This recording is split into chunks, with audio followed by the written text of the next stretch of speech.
Somewhere between 80 and 95% of students will delay a task they know is hurting them. So why would a healthy brain choose the option it knows is worse?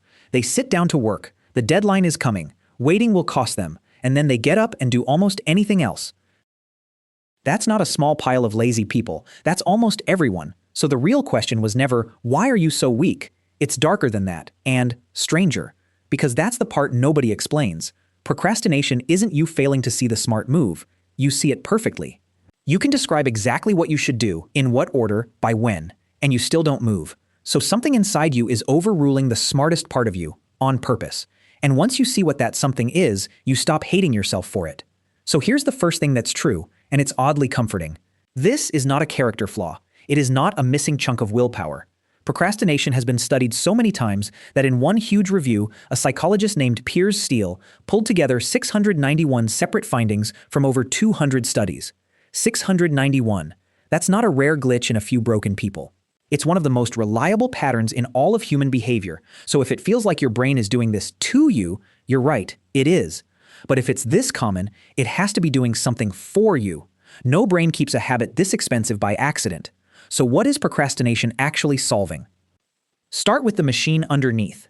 Out of all those studies, Steele found something almost funny. Your motivation runs on an equation, a real one.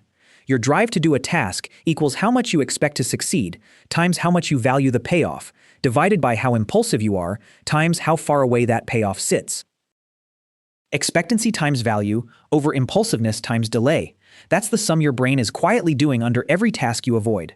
And look at what that division does to you.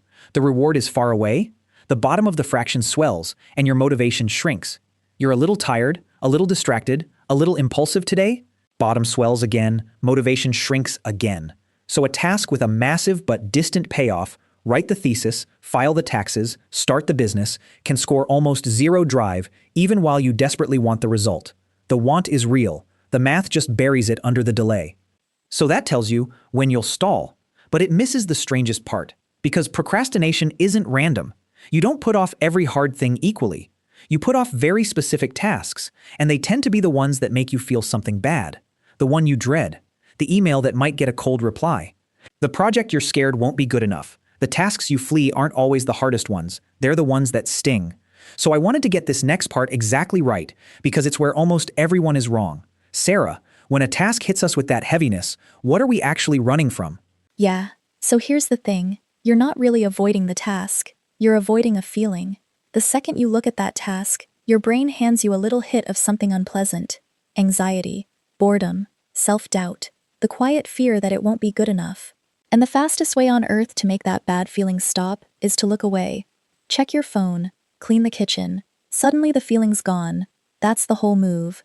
Procrastination is mood repair. You're regulating an emotion, not managing your time.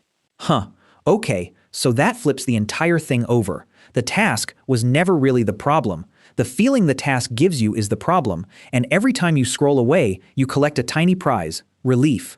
So this isn't laziness at all.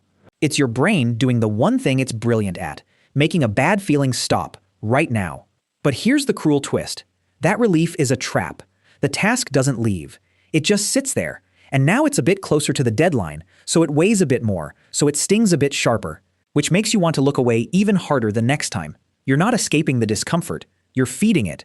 Each round makes the next round worse, until the panic finally grows big enough to force you to start. So why does the look away now option win so easily? You know future, you will pay for this. Why doesn't that knowledge stop you? This is where it gets a little unsettling, and Peter's the one who went digging. Peter, why would the brain pick the worse option when it can clearly see the cost coming? Right, so it's not one brain making a bad call, it's two brains, fighting. You've got an old, fast part buried deep in the middle, the limbic system, and all it wants is to feel good right now. And you've got a newer part sitting behind your forehead, the prefrontal cortex, the planner, the one that thinks about next month. Here's the ugly bit. The old one is faster and stronger. So when relief now and reward later go head to head, the ancient part usually wins before the planner has even finished its sentence.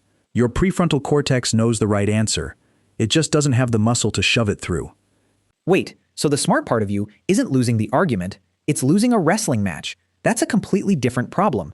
And that explains something researchers found that used to make no sense. When they measured it, Procrastinators had the exact same intentions as everyone else.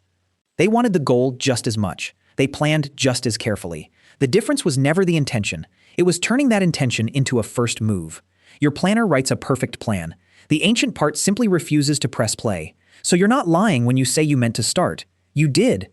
The signal just never made it from the plan to your hands. And it gets stranger, because that old part of your brain warps time itself. It's called hyperbolic discounting, and it works like this. A reward far in the future feels almost worthless next to a reward right now. Not a little cheaper, dramatically cheaper. Which means future you, the one who has to finish the thing, barely registers as real. Your brain treats that person like a stranger you'll never meet. So of course it won't suffer for them. Why grind through hard, boring work today for someone who feels like somebody else entirely? And this isn't a hunch. When researchers slid people into a scanner and watched the brain choose between now and later, they could see it happen. In the procrastinators, the signal from the planning region, the part meant to weigh future effort, came in weaker. The rational voice was, quite literally, turned down. There's even one specific spot, a region called the anterior cingulate cortex that runs a cost-benefit sum on every task. How much effort against how much reward.